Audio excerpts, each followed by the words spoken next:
Hi, I'm Shalorm, and I want to welcome you to the Black Ops part of my Zombies map breakdowns. I'm sorry for uploading this video a little bit late. Typically I'll upload around 3 o'clock my time, and it is 5:20 now. I have been renovating my room all day, and yeah, I'll throw a picture up on screen.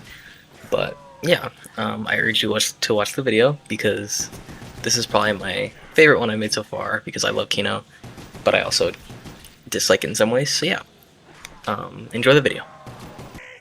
Following the success of Darius, Treyarch faced a unique challenge. World at War had transformed zombies from a bonus mode into one of the most popular cooperative experiences in gaming. Players had fallen in love with an increasingly complex mechanics, mysterious storyline, and a rewarding progression system. As development shifted forward Call of Duty Black Ops, the studio knew that zombies could no longer simply be an extra feature. It had become one of gaming's biggest selling points. Released alongside Call of Duty Black Ops in November of 2010, Kino Toten served as the first Zombies map experience for an entirely new generation of players. Although originally intended to conclude the World at War storyline, development constraints pushed the map into Black Ops, making it a launch map for Treyarch's newest title, serving alongside 5.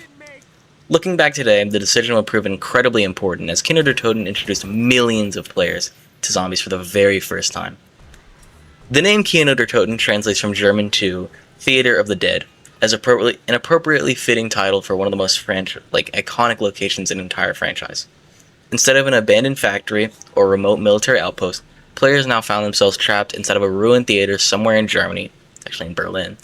Broken seats, torn curtains, flickering projectors, and burning debris filled the once elegant building, creating an atmosphere that perfectly balanced horror and cinematic spectacle. The 4 heroes would once again return: Tank Dempsey, Nikolai Blinsky, Takeo Masaki, Edward Richtofen, resuming their journey. Immediately following the events of Darius, after activating the teleport in an attempt to escape the 935 facility, something went wrong as Dempsey would shoot the Wunderwaffe DG-2, sending the players to Kino der Toten through time travel and teleportation. Rather than arriving safely at their destination, the characters are scattered through time and space before finally materializing in Kino. Although players initially knew very little about what happened, Richtofen's increasingly suspicious dialogue suggested he understood far more than he was willing to reveal. Throughout the match, subtle conversations hinted that he had his own plans involving Samantha Maxis, the mysterious MPD on the moon, and technologies far beyond anything the other characters understood. These conversations quietly continued exploring the Ether storyline while leaving players with far more questions than answers. From a gameplay perspective, Kino der Toten immediately felt familiar while introducing numerous refinements. The map followed a mostly linear progression forward the power switch, before immediately opening into interconnected pathways that allowed players to move freely through the theater. While simpler than some later Zombies maps, this straightforward layout made Kino incredibly accessible for newcomers while still rewarding experienced players who learned every shortcut and escape route. One of the first objectives remained activating the power. As players fought their way through the theater, dressing rooms, backstage corridors, they eventually reached the stage where the power switch was found. Restoring electricity once again activated perk machines, traps, and teleporters, giving players access to the map's most important mechanics. Unlike Shininuma's randomized perks or Darius' industrial setting, Kino presented a careful balanced collection of familiar mechanics. Juggernaut dramatically increased player survivability, Speed Cola reduced reload times, Double Tap increased fire rate, and Quick Revive once again offered the chance to revive at double the speed. But came with a new system. In solo, when a player would pick up Quick Revive for a different set price, rather than $1,500, it would go from $500 to $500. Players could now be revived with losing their perks, but having a second chance at life. The game would later include one more perk. It would include Mule Kick, allowing the player to pick up a third gun. With this, it would change one thing. Players could no longer hold all the perks on the map. They were limited to 4 perks per map, meaning players still had to carefully prioritize which perks they needed and which fit their playstyle. One of Kino's greatest strengths was its map design. Nearly every area served a meaningful gameplay purpose. The theater stage offered a massive open training area. The alleyway connected important sections of the map. The alleyway allowed players to play without Nova crawlers. The lobby became an excellent location for early ground point building, while the dressing room and backstage corridors created tense close quarters encounters where even experienced players could quickly become overwhelmed. The Central Theater itself quickly became one of the most recognizable locations in Zombies history. Rows of destroyed seats led to the large stage where players could either make a desperate final stand or carefully gather zombies into massive trains. Above the audience, the broken projector continuously illuminated the giant movie screen, while fire burns across the ruined building. Combined with haunting ambient music and the constant groans of approaching zombies, the theater delivered one of the most memorable atmospheres Trek had ever created. Returning from Derice was the Pack-a-Punch machine. Once again requiring players to activate teleporters before gaining access, however, Kino refined the system by using a single teleporter located on the theater stage. Activating it transported players into a hidden projector room containing the Pack-a-Punch machine before automatically returning them to the theater after a short amount of time. This created moments of tension as players rushed to upgrade weapons before the teleporter shut down, often returning to find a growing horde waiting on the stage. Pack-a-Punch continued encouraging long-term progression through each map. Weapons received significant damage increases, larger magazines, improved handling, and entirely new appearances. Some upgraded weapons gained unique effects that dramatically changed their usefulness during high rounds.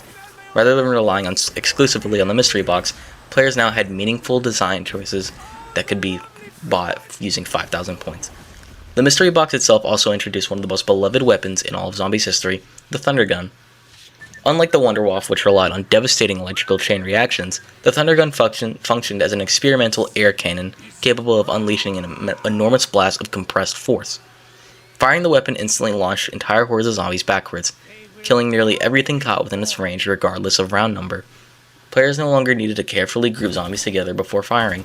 Instead, a single blast could instantly clear the path ahead, making the Thunder Gun one of the greatest emergency weapons Trek had ever designed.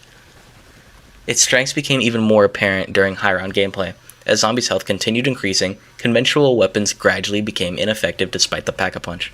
The Thunder Gun ignored these limitations early. Since it relied on overwhelming force rather than bullet damage, it remained one of the few weapons capable of eliminating entire hordes well into the high rounds.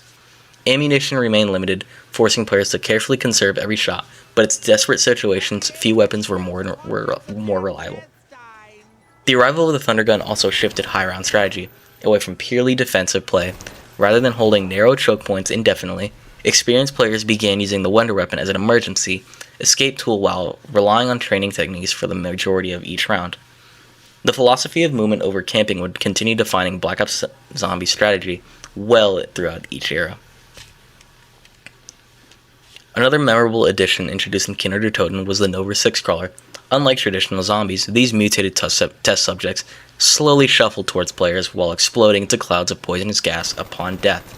The gas temporarily obscured vision while damaging anyone standing in it around the explosion, creating dangerous situations in already confined hallways.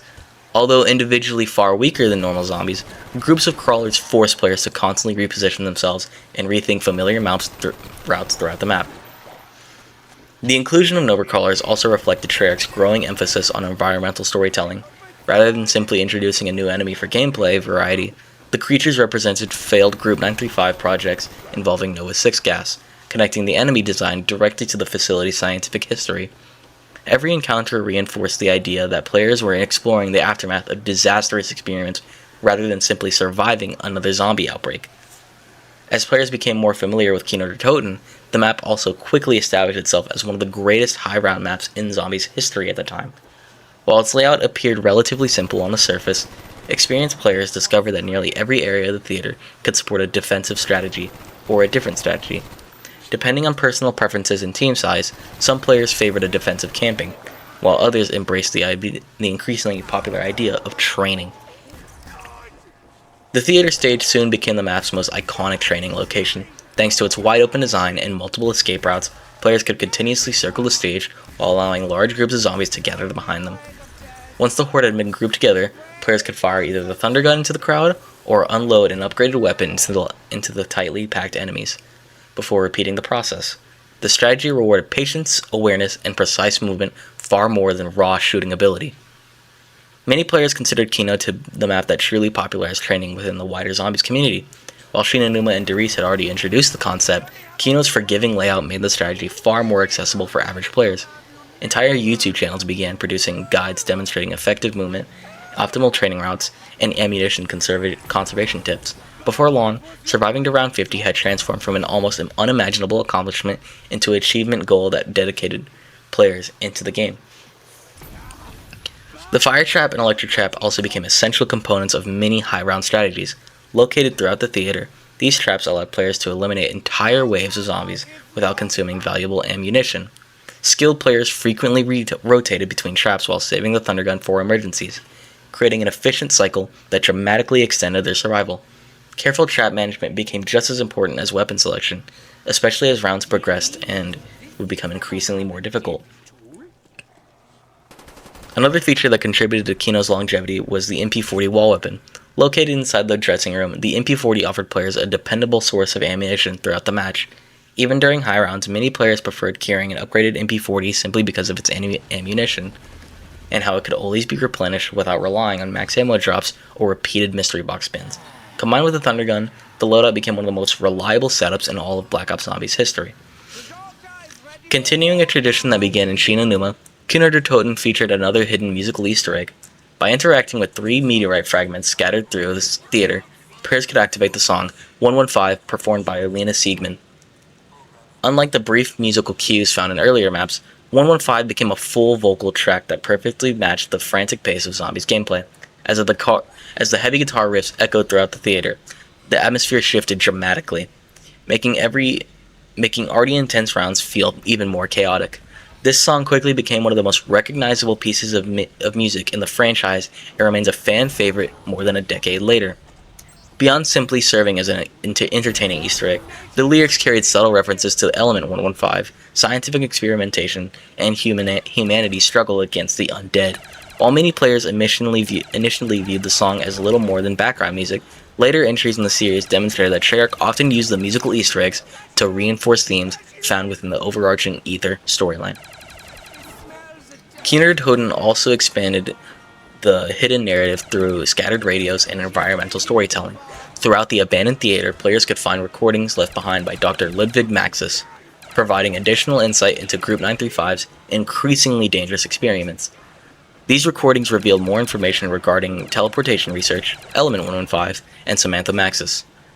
Samantha Maxis was controlling of all zombies and could therefore kill all players anytime she wanted.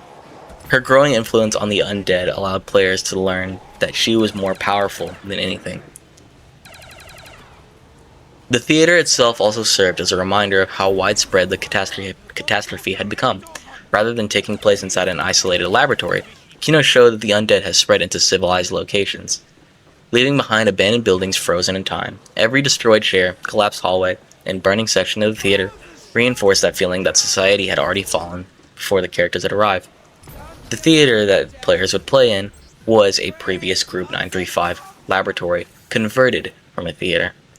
Although much of the story remained cryptic, dedicated fans eagerly pieced together every new clue.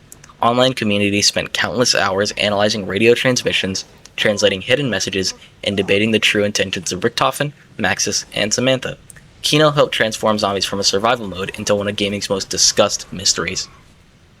Perhaps no zombies map benefited more the perfect timing than Kino Toten.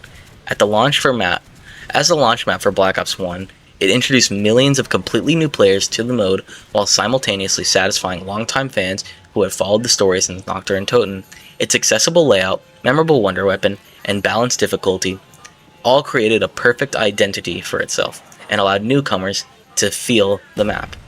Throughout Black Ops' lifecycle, Kino remained one of the most frequently played zombies maps, whether players were attempting their very first match or chasing world record high rounds.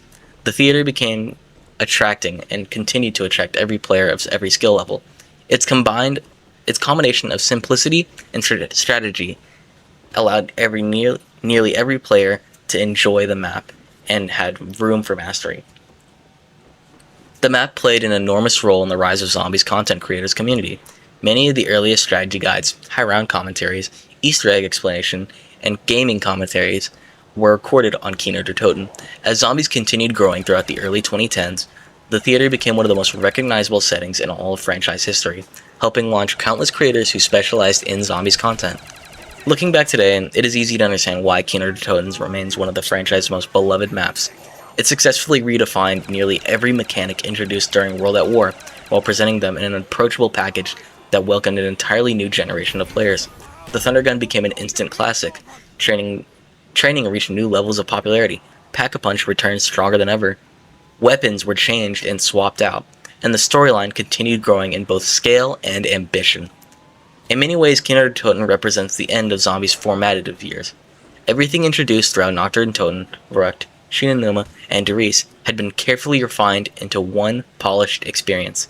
The foundations of Zombies were now firmly established. From this point forward, Treyarch would begin experimenting with increasingly ambitious mechanics, larger Easter eggs, and far more complex narratives. For many players, Kino Toten remains the definitive classic Zombies experience. It perfectly balances accessibility, atmosphere, strategy, and storytelling without overwhelming players with the complicated objectives. Even years later, countless fans continue returning to the abandoned theater, proving that some maps never lose the magic that made them unforgettable.